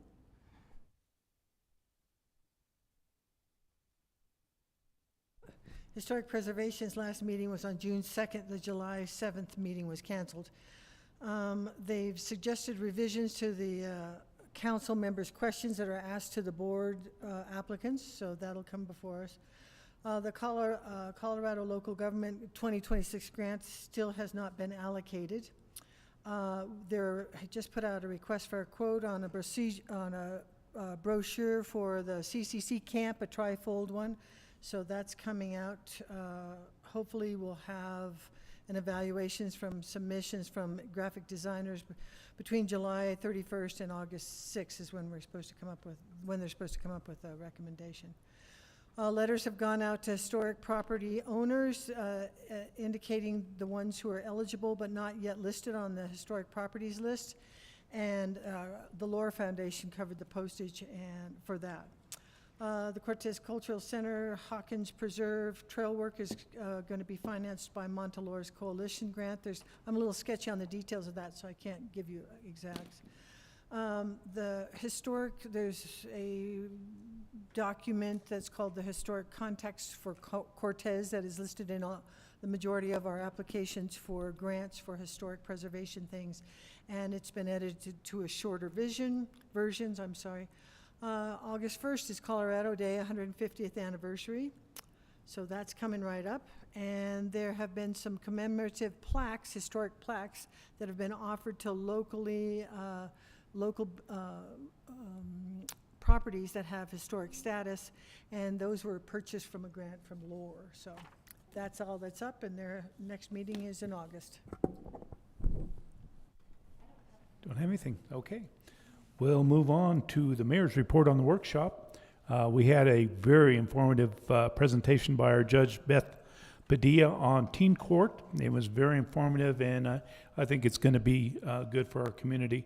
We also had airport advisory committee interviews. We had 4 people volunteer to be on that committee this time around, and we're going to have more during our next council meeting.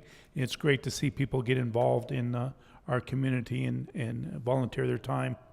Then we discussed our lodger's tax and what the intended purpose of that lodger's tax is going to be for. And we discussed it quite a bit in length, so you know what our council members are thinking. Okay, we'll go on to any other board reports, which we have none. Public participation.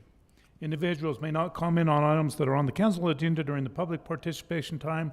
There is no limit to the number of speakers and overall time limit. Speakers have a time limit of 3 minutes per person, may only speak once, and may not cede time to another commenter. Does anybody have anything to comment? Appears to be all employees were up this late at night. Other items of business. I like to use this time for a council member to say something that he just has burning on, or he or she has burning that they want to talk about. And I do have something that was mentioned to me, and it was by our chief of police, and I completely agree with him. We haven't mentioned the county fair, and Cortez is a big, big part of the county fair. And I just want the public to know it starts July 18th, runs through the 2nd of August, and the exhibitors out to the county fairgrounds is going to be there July 28th.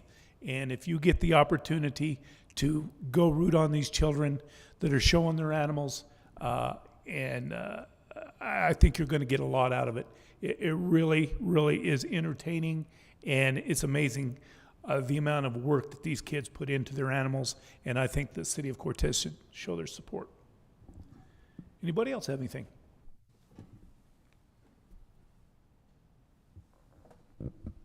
Mayor Spruill, I move to adjourn.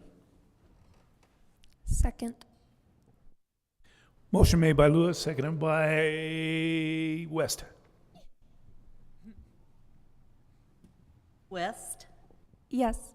Swope, Yes. Osborne, Yes. Wolf, Yes. Randall, Yes. Lewis, Yes. Sproul. Yes. Adjourned.